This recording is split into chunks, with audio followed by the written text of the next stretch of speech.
उदाहरण सांगतो मी आपल्याला. किती आहे तो? हे किती दिसतायत तुम्हाला? दिसतायत? आता त्यातनं मी किती वजा केले? किती उरले? असं ते गणित आहे. हे कळलं की काम झालं. ते म्हणले काय डोकं फिरलंय का काय बुवा? खरंच सांगू, परमार्थाला डोकं फिरावंच लागतं, वेडच व्हावं लागतं. तुकोबा म्हणाले वेडा झाला, वेडा झाला, भक्तासाठी वेडा झाला, तरच तो आपल्याकरता वेडा होतो. आपल्याला 11व्या स्कंदात त्याचा थोडा विचार करायचा, आता जास्त नको. पुढचा मुद्दा, ऋतेर्थम यत् प्रतीयेत. भगवान सांगतायत आता जो काही आपल्याला अनुभव येतोय, आता जो आपल्याला अनुभव चालू आहे, ऋत न प्रतीयेत च आत्मनी. माझा अनुभव जेव्हा लोकाला येतो, जीवाला येईल, शुद्ध असा ब्रह्मानुभव जेव्हा आपल्याला येईल, म्हणजे आत्मानुभव येईल, म्हणजे देवाचा अनुभव येईल, त्यावेळेला विश्वानुभव बंद होतो. विश्वानुभव बंद होतो म्हणजे विश्वातला कुठलाही मोह होणं बंद होतं. आत्मसाक्षात्कारानंतर बायको बायको वाटत नाही असा अर्थ नाही, तिचा राग येणं बंद होतं. बटाटे वडा खाण्याचा पदार्थ नाही असं वाटत नाही असं नव्हे, पण मोह होतो तो बंद होतो. साक्षात्कार जेव्हा होतो त्यावेळेला माझ्या मध्ये या विश्वाचा अनुभव बंद होतो, असा माझा शुद्ध अनुभव आहे. उदाहरण याला मी नेहमी एक देत असतो. गाढ झोपेमध्ये आपल्याला कुठल्या गावात झोपले लक्षात राहतं का? झोप लागल्यानंतरच विचारतो. गाढ झोप लागली, आपण कुणाचं कीर्तन ऐकतोय लक्षात राहतं का? झोप लागल्यानंतरच विचारतो मी.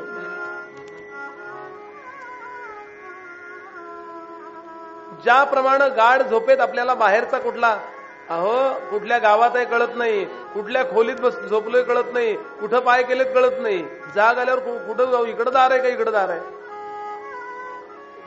होतं की नाही असं? मला एकच सांगा, काय सुख उपलब्ध आहे तिथं? काही खायला आहे का? काही पाहायला आहे का? काही लिहायला आहे का? कुठलंही सुख नाही. विषय सुख ज्याला म्हणतो सुख नाहीये, तरी आपण आनंदात असतो की नाही झोप लागल्यावर? तो ब्रह्मज्ञानाचाच अनुभव असतो, फक्त माहिती नसतं हे ब्रह्मज्ञान आहे. म्हणून झोप हे ब्रह्मज्ञान जे आहे ना, हे अज्ञानातलं ब्रह्मज्ञान आहे, आणि समाधी हे ज्ञानातलं ब्रह्मज्ञान आहे. अत्यंत शांतपणानं लक्ष द्या. ऋतेर्थम यत् प्रतीयेत न प्रतीयेत च आत्मनी. काही अनुभव येत नाही, फक्त सुखाचा अनुभव असतो. मग म्हणाले असं असताना सुद्धा जीवांना अनुभव येणार आहे. तो अनुभव असा जगाचा काय येणार आहे? तद्विद्यादात्मनो मायाम यथा भासो यथा तमः.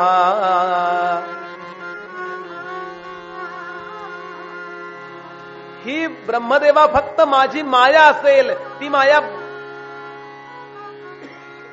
लोकांच्या बुद्धीवरती कार्य करेल, आणि त्याचा परिणाम त्या बुद्धीला असं वाटेल, मोह, क्रोध, शोक, शांती, मी खूप चांगला आहे हो, हे पण माया. मी खूप वाईट आहे हो, हे पण माया. ब्रह्मानुभव सोडून काही अनुभव आला की ती माया. आणि मग परिणाम काय होईल? वस्तू एकच असेल पण नाना दिसतील. मला हे मधलं आकाश वेगळं दिसतंय, खांब वेगळे दिसतात, बाहेरचा स्पेस वेगळं दिसतोय, आपण सगळे इथं बसलेले वेगळे दिसतात. याचा कारण माझ्या बुद्धीवर अजून मायेचा प्रभाव आहे. ज्या क्षणाला तो प्रभाव दूर होईल त्या क्षणाला मला ब्रह्मानुभव सुरू होईल. या सगळ्याचं मटेरियल मला शुद्ध ब्रह्म असं दिसेल. जसं सोन्याचे विविध आकाराचे दागिने जरी समोर ठेवले तरी सोनार फक्त त्यातलं सोनच पाहतो, आणि गिराईक आकार पाहतं. ही अंगठी वाटतं, हा बिलवर वाटतं, हा चपलहार वाटतं, हे अमुक वाटतं, किती छान आहे, हे नको, हे घेऊया. हे जे मोहित होणं आहे ना, हे गिराईक. जोपर्यंत हा अनुभव चालू आहे ब्रह्मदेवा, तोपर्यंत पक्क समजावं, एकच वस्तू असते पण दिसतात अनेक. तद्विद्यादात्मनो मायाम. चंद्राची चळक दिसते की नाही डोळे बिघडले की चंद्र एकच असतो. चंद्र एकच पण दिसतात किती? एकावर एक 4 दिसतात. एक जण डॉक्टरांच्याकडे गेला, डॉक्टर मला 2-2 दिसतं हो. डॉक्टरांनी एक पेशंट गेल्यावर दुसरा पेशंट येतो ना तेवढ्या मधल्या वेळा चष्मा काढला होता आणि ते असं करत होते. त्यालाही चष्मा होता. त्यांनी असं मला 1-1 2-2 दिसतात हो. डॉक्टरने विचारलं तुम्हाला चौघांना पण? असा एक विनोद आला होता बघा. नेमकं झालंय काय तर हेच झालंय. माऊलींची ओवी आहे याच्यावर बरं का. लचकली या दिठी, दृष्टी लचकली. आपल्याला पाय लचकण्याचा अनुभव आहे. पाय लचकला ना मग चालता येत नाही. असा मनुष्य लकवा मारत मारत चालतो. थोड्या वेळात ते लचकला पाय म्हणलं काय असं होतो की नाही. माऊली म्हणाली अशी विश्वातल्या लोकांची दृष्टी लचकली आहे. त्यामुळे ती करेक्ट दृष्टी म्हणजे हे डोळे नव्हे, आतली पाहण्याची व्यवस्था. लचकली या दिठी मग देखणे जे जे उठी, तया नाम सृष्टी मिया केली. पाहण्याची, जीवाची पाहण्याची व्यवस्था लचकली, दृष्टी लचकली की मग विश्वानुभव सुरू होतो. आणि याला एकमेव कारण भगवंताची माया. पुढे सांगतात, पुढचा 3रा श्लोक. अजून एक श्लोक बघायचा आणि थांबायचंय. असं आहे, संपवायची खात्री दिली ना की माणसं बिंदास बसतात. चालू दे मग 10 मिनिटं ठीक आहे. कुठल्याही गोष्टीची खात्री पाहिजे आपल्याला, बाकी काही नाही. मग पुढे 5 मिनिटं वाढली तरी चालतात. रिलॅक्स हो, काय घरी जाऊन करणार आहे, बसा. कधी ऐकायला मिळतंय, सारखं सारखं नाही मिळत आहे. आणि तुम्ही काय एवढे पटके बसणार नाही ऐकायला.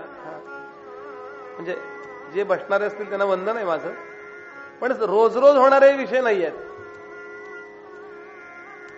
यथा महांती भूतानी भूतेषु चावचेष्वनु.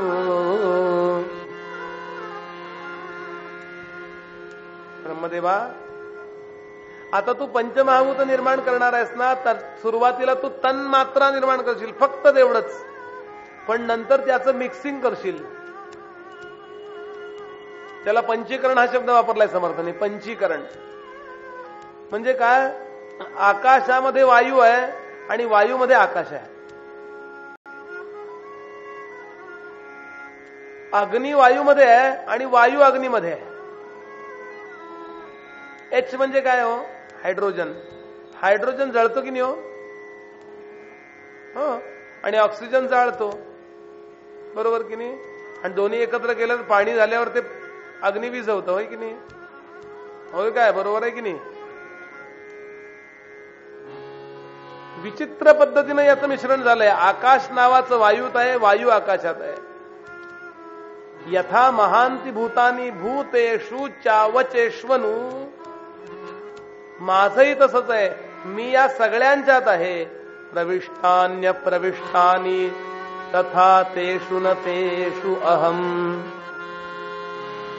ही पंचमहाभूत एकमेकात मिसळलेली आहेत. उदाहरण सांगतो मी आपल्याला. मी जर हातामध्ये श्रीखंड घेऊन उभा राहिलो, असा श्रीखंडाचा गोळा किंवा लोण्याचा गोळा घेऊन उभा राहिलो, मला सांगा आकाशात आहे की नाही? स्पेस मध्ये आहे की नाही? आकाशात हा गोळा धरलाय. कशात धरलाय? मी हातात धरलाय. वरून जो आहे त्याला आकाश लागलंय की नाही? हो का नाही? काय मला सांगा, आकाशाला श्रीखंड लागलंय म्हणायचं का नाही लागलंय म्हणायचं? काय म्हणायचं सांग? लागलंय की नाही? लागलंय? नाही लागलं की नाही? जादूचे प्रयोग आहेत हे सगळे. याप्रमाणे भगवंत या सगळ्यात आहे, पण सगळ्यात असून अनटचड टच आहे त्याचा. अनटचड टच, बरोबर आहे की नाही? बघा, त्याला उदाहरण अगदी सोपं. अळवाच्या पानावरती जर पाणी असेल किंवा कमलपत्रावरती पाणी असेल, त्याच्यात असतं की नाही पाणी? पण लागलेलं असतं का? आता क्लिअर झालं. आणि हे भगवंताचं ऐश्वर्य आहे. गीतेतला श्लोक आठवा. गीता स्वच्छ सांगते, मत्स्थानी सर्वभूतानी न चाहम तेषु अवस्थितः न च मत्स्थानी भूतानी पश्यमी योगमैश्वरम. ते म्हणले, बुवा हे सगळं आवश्यक आहे का हो? आपल्या पोराची तब्येत बिघडल्यावरती त्याचं ऑपरेशन करणाऱ्या डॉक्टरना विचारा, आवश्यक आहे का हे ज्ञान? काय करायचं हो पोटाचं ज्ञान? सगळं काय करायचं? डोळ्याचं ज्ञान. डोळे जायला आल्यानंतर डॉक्टर जेव्हा आपली सगळी विद्या खर्च करून डोळे परत आणतात तेव्हा कळते ज्ञानाची किंमत काय आहे. याची जर गरज नसती तर शुकदेवानी परीक्षितीला कशाला सांगितलं असतं? याची जर गरज नसती तर ज्ञानोबानी एवढ्या 9,500 ओव्याल्याचे कष्ट कशाला केले असते? सांगा ना. चुकून सुद्धा असा विचार कधी करू नका की याची काय गरज आहे, आमचं आपलं हे बरं. असं नाहीये. आमचं आपलं हे बरं हा तुमचा अहंकार म्हणतोय. हे बरंच आहे, चांगलीच गोष्ट आहे, म्हणून ऐकायला बसलेलो होतो आपण. पण एखाद्याच्या मनात आलं असेल तर ते जाण्याकरता मी हे बोललो. सगळ्या संतांनी, महाराज बोलायचे ना, कुर्तकोटी महाराजांनी एका ठिकाणी लिहिलंय, महाराज बोलायचे, आम्ही रात्री विचार करायचो. हा महापुरुष म्हणाले सगळे सिद्धांत बोलला जे शंकराचार्यांनी सांगितले, ते सगळे सिद्धांत महाराज बोलायचे. म्हणजे महाराजांनी नाम घेऊन घेऊन हे अनुभवलेलं आहे. ते हे म्हणजे नाम परत आपली तयारी कुठली करून घेतात या चिंतनाचीच. कुठलंही साधन, मी नामाचं काय, महाराजांचं मंडळ आहे म्हणून नामाबद्दल बोललो. आपण कुठलंही साधन घ्या, न चाहम तेषु अवस्थितः, आतमध्ये आहे पण आतमध्ये नाही. या सगळ्या ब्रह्मांडामध्ये ब्रह्म भरलेला आहे आणि तरीही ब्रह्म भरलेलं नाही. उदाहरण सांगतो. उदाहरण, आणि विशेष म्हणजे हे विश्व निर्माण केल्यावर ब्रह्म संपलं नाही. किती उरलं? किती उरलं? एक उदाहरण, काळजीपूर्वक ऐक. एक 100 फूट दोरी होती, एवढी जाड, नौका बिवका बांधतात ना, 100 फूट दोरी. त्यातली 95 फूट दोरी अंधारात होती आणि 5 फूट दोरी अशी अशी अशी संधी प्रकाशात होती. आणि बघणाऱ्यानं बघितल्यावर त्याला वाटलं, बापरे, साप एवढा मोठा, 5 फूट साप. घाबरला, घाम फुटला, आता काय करायचं? आणि मग त्यांनी काय केलं? मग त्यांनी 2 गोष्टी बोलावल्या. एक, साप मारायला लागते काठी, ती काठी मागवली, आणि दिसायला पाहिजे याकरता काय मागवलं? बॅटरी. काठी म्हणजे वैराग्याचं प्रतीक आहे आणि बॅटरी हे ज्ञानाचं प्रतीक आहे. वैराग्याने प्रपंचावरती आघात करायचा आहे. नको बाबा मला काही खायला, हे वैराग्याची काठी आहे. आणि आता प्रत्यक्षात काय आहे प्रपंच? म्हणून ज्ञान प्रकाश, ज्ञान. आणि जेव्हा बॅटरी मारली त्या याच्यावर, सापावर, तथाकथित सापावर, घाबरवणाऱ्या, घाम फोडणाऱ्या सापावरती ज्या वेळेला बॅटरी ऑन केली त्यावेळेला काठी फेकून दिली. काठी फेकून देऊन काय केलं? मिठी मारली का त्या सापाला? स्वतःलाच हसला तो. आणि त्याला कळलं, काय कळलं? साप 5 फूट नव्हता, तो 100 फूट होता. मला 5 फूट सापानं घाबरवलं, जर 100च्या 100 दिसला असता तर काय झालं असतं? इथे वेदांत असं सांगतो, दोरीचं ज्ञान झाल्यानंतर निर्भय अवस्था आली, तिथं वेदांत सांगतो 100 फूट दोरी 5 फूट सापाला पुरून 95 फूट उरली. अत्यतिष्ठत दशांगुलम. कळलं का? असं आपलं शरीर, आपलं मन, आपले डोळे, आपले ज्ञानेंद्रिय, आपलं कर्मेंद्रिय, आपलं सगळं जीवन, हे सगळं विश्व हे प्रत्यक्षात भगवंत आहे. पण जसं साप जोपर्यंत वाटतं तोपर्यंत भय नावाचा विकार आहे. जोपर्यंत चित्तात विकार आहे ना तोपर्यंत ब्रह्मज्ञान झालेलं नाहीये. मग व्हावं वाटत असेल तर काय कराल? पुढचा श्लोक. एतावदेव जिज्ञास्यम्, हे जाणून घेण्याची इच्छा असणारा तत्व जिज्ञासूनात्मनः, ज्याला आत्मज्ञान व्हावं वाटतं त्यानं काय करावं? अन्वय व्यतिरेकाभ्याम यत्स्यात् सर्वत्र सर्वदा, सतत 24 तास 2 साधनं करायची, 2. त्यातला आपल्या स्वभावाप्रमाणे ठरवा. कुठलीही वस्तू पाहिलीत तर ब्रह्माचा अन्वय पाहायचा यात. उदाहरण, कारण उदाहरणाशिवाय फारच अवघड आहे. मी आपल्याला जे 15 मिनिटात सांगितलं ना, ते आमचे गुरुजी आम्हाला रोज 5 तास 7 दिवस यवतमाळला सांगत होते. तुमच्या आई होत्या बरं का तेव्हा. रोज 5 तास 7 दिवस, आणि म्हणाले फार थोडक्यात सांगितलं. घाबरू नका, मी थांबणार आहे इथं.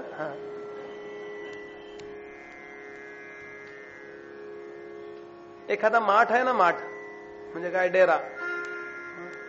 विविध भागात विविध, आमच्या सातारा, सांगली, कोल्हापूर भागामध्ये आम्ही माठ म्हणतो.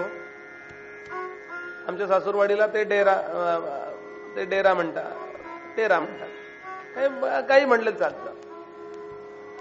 त्यांनी विचारलं, असं कसं काय? म्हटलं, ज्या त्या भागात जे ते, आमच्याकडे माठ लोक खूप कमी आहे म्हणून आम्ही डेऱ्याला माठ म्हणतो. तुमच्याकडे माणसंच माठ असल्यामुळं तुम्ही त्याला डेरा म्हणता. घरी बोलू शकत नाही म्हणून, आणि हा लहान आहे म्हणून बोलतोय मी, नाही घरी लगेच आहे.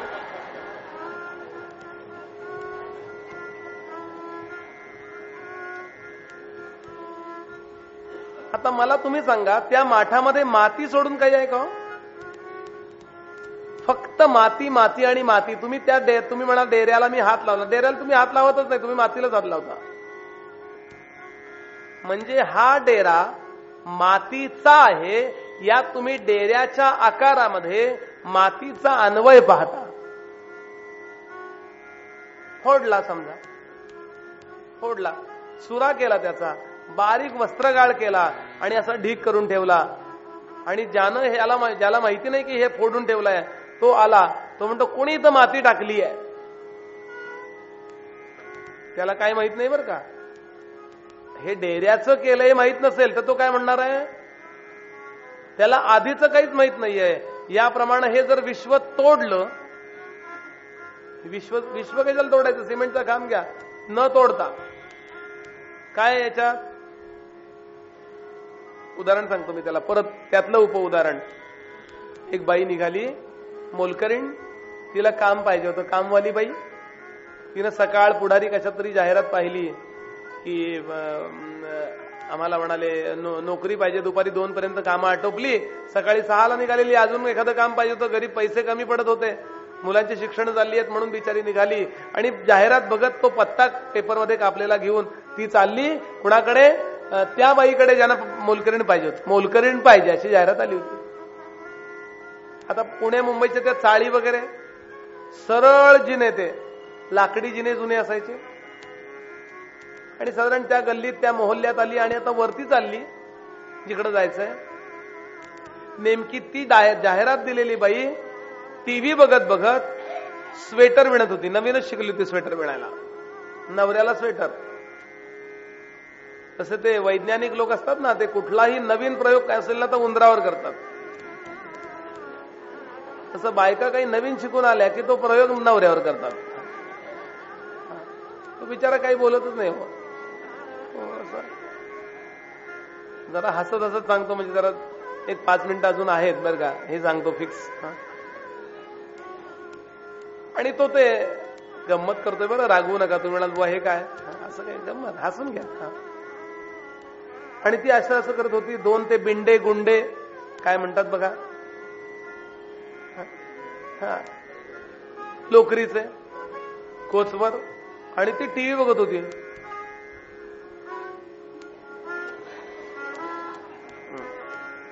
असं तिथं चाललं होतं.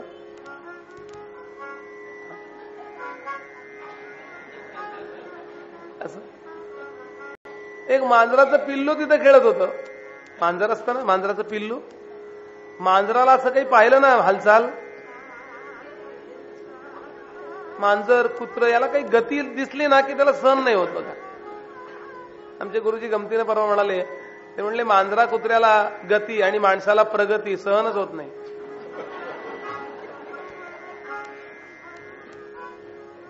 त्या मांजराने लावला धक्का त्याला पिल्लाने, तो बिंडा पडला ना, असं घरंगळत त्याला खूप मोठं एवढा होता तो. आता ते मांजराचं पिल्लो असं कर तिथपर्यंत गेलं, अहो ते दारातनं बाहेर गेलं. ते मांजराच्या पिल्लानं परत धक्का मारला, वरून सरळ ते असं असं असं असं होत उड्या मारत मारत मारत मारत ते बिंडा खाली गेला आणि संपला दोरा. शेवटी एवढी काडी असते तेवढी उरली. आता ते मांजर गेलं निघून, काहीच नाहीये, ते गेलं निघून. ती जी बाई शोधायला आली होती पत्ता मोलकरीण, तिनं पाहिलं बापरे सगळा एवढा जिन्यात दोरा पडलाय, कुणाचा आहे कुणास ठाऊक, कुणाचा असेल तर देऊ, नाही तर आपल्याला घरी होईल, आम्हाला कामाचा दोरा आहे, मजबूत आहे, लोकर आहे. आणि म्हणून ती गुंडाळत गुंडाळत गुंडाळत गुंडाळत गुंडाळत गुंडाळत गुंडाळत गुंडाळत चालली. आणि तिने सांगितलं, ताई हे तुमचं आहे का हो? कारण जोपर्यंत काम नडत नाही तोपर्यंत ती बघत नव्हती, दोरा येत होता हो. आणि ती म्हणली, हे तीन बाईला कोण आहे, कोण पाहिजे? ते म्हणले, मी हे पत्ता शोधायला आले होते, हे खाली मांजरानं दोरा असा टाकला होता, हा गुंडा घ्या. ते म्हणले, ती बाई मीच. काळजीपूर्वक ऐक, ती बाई मीच, मलाच मोलकरीण पाहिजे. तसं आहे, भगवंतानी हे सगळे गुंडे असे टाकलेत. हा खांब घ्या. कशाचा हा खांब? कुठली वस्तू घ्या, काही घ्या. खांब कशाचा आहे? मातीचा. सिमेंटचा प्रकार म्हणजे मातीच ना, बरोबर आहे. आता ही जी माती आहे ही कशातनं आली हो? पृथ्वीतनं आली. ही पृथ्वी कशातनं आली? मगाशी सांगितल्याप्रमाणे सूर्याचा तुकडा उडाला.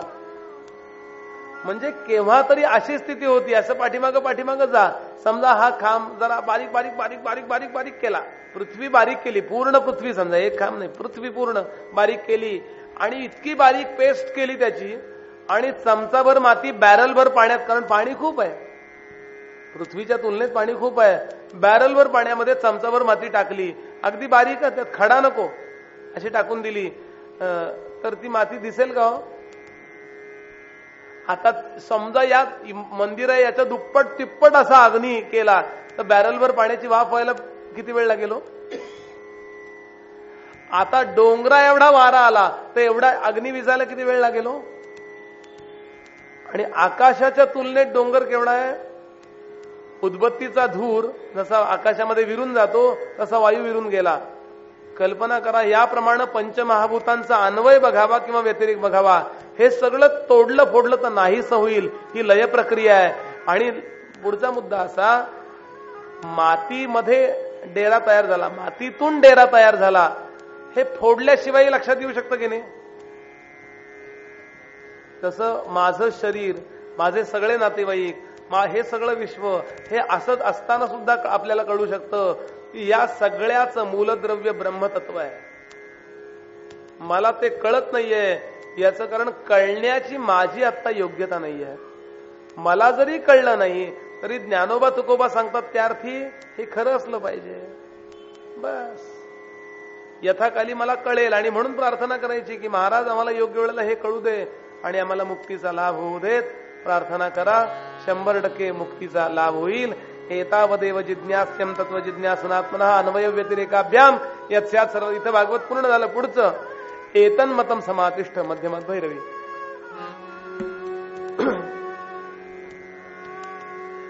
एतन्मतम समातिष्ठ परमेण समाधिना. हे ब्रह्मदेवा, हे तू जाणून घे, या मतावर जेव्हा तू समातिष्ठ होशील म्हणजे निश्चित होशील, भवान तू कल्प विकल्पेशु वर्षानुवर्ष कल्पानुकल्प न विमुह्यति करिचित. तू विमोहित होणार नाहीस.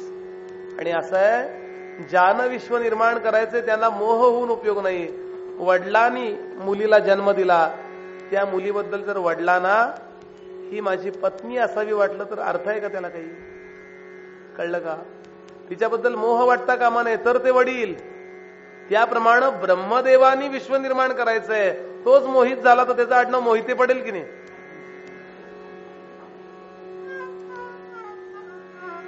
अर्जुनराव मोहिते. आणि कृष्णराव गीते, अनंत गीते आहे ना ते, यांचा संवाद म्हणजे गीता आहे बरं का. अशा नुसते आडनावांची मजा करत राहिलो ना तरी आपल्याला उद्या सकाळ उजाडेल. आता थांबतो, आता इथेच थांबतो. म्हणून याचा विचार आपल्याला उद्या करायचा आहे. आणि भागवत हा असा ग्रंथ आहे की आता जे काही मी आपल्या समोर सांगायचा प्रयत्न केला त्याचं जे सार आहे ते असं गंमत जम्मत करत भागवताने आपल्याला सांगितलं. कृष्ण कथा आली, अमकी कथा आली, कपिल गीता आली. आता उद्या कपिल गीता आपल्याला बघायची आहे, सती चरित्र बघायचं आहे आणि नरसिंह अवतार. तिथे छापताना छापलंय की आज कपिल गीता होती, पण कपिल गीता उद्यावर टाकली मी, पण चतुश्लोकी भागवत महत्वाचं होतं. लिहिताना प्रत्येक मुद्दा लिहिला नाही आपण, एक मोगम असे दोन दोन मुद्दे लिहिलेत त्या जेवणात. तुम्ही म्हणाल बाबा पत्रिकेत लिहिले ते नाही झालं, उद्या तेव्हा उद्या कपिल गीता आहे. कपिल गीता या मानानं जरा सोपी आहे, हेच आहे पण अगदी सोपं आहे. हे आपल्या जीवनात कसं उतरवायचं याचे 14 मुद्दे कपिलांनी सांगितले. तेव्हा माझी प्रार्थना एवढीच आहे की आपण भागवताचा अनुमान करू नका, चुकवू नका. भागवत येऊन बसा आणि शांत ऐका बरं का. सगळ्या प्रकारांना मी आपल्याला जास्तीत जास्त संतुष्ट करण्याचा प्रयत्न करतो आहोत, कुठेही कमी नाही ठेवत आहे. ब्रह्मचैतन्य आरती मंडळांनी चहाची व्यवस्था केली, अमुक केलंय तमुक केलंय, पंखे लावले, स्पीकर इतके उत्तम लावलेत, वाद्य ठेवले 4-4 सुरेख असे प्रसाद, सगळं चांगलं. कशा करता आपण सगळ्यांनी मिळून परमार्थ करावा एवढाच त्यात आहे. वैयक्तिक काही कुणाचा स्वार्थ नाहीये. आणि फक्त आपण हे एन्जॉय केलं पाहिजे. प्रपंच ऍडजस्ट करा आणि परमार्थ एन्जॉय करा बरं का. आम्हाला वेळ नाही असं म्हणू नका, वेळ काढा, मुलाबाळांसह सगळ्यांनी या, शांत बसा आणि ऐका, अशी आपल्याला प्रार्थना. माझ्या पाठोपाठ भागवताची फलश्रुती म्हणायची आणि तोपर्यंत यांनी आरती लावायची. भवे भवे यथा भक्ती पादयोस्तव जायते तथा कुरुष्व देवेश नाथस्त्वं नो यत प्रभो नाम संकीर्तनं यस्य सर्व पाप प्रणाशनम् प्रणामो दुःख शमन तन्नमामि हरिं परम् अनायासेन मरणम् विना दैन्येन जीवनम् देहि मे कृपया कृष्ण वै भक्तिम् अचञ्चलाम् वै भक्तिम् अचञ्चलाम् वै भक्तिम् अचञ्चलाम्. जय हो जय श्री भागवत.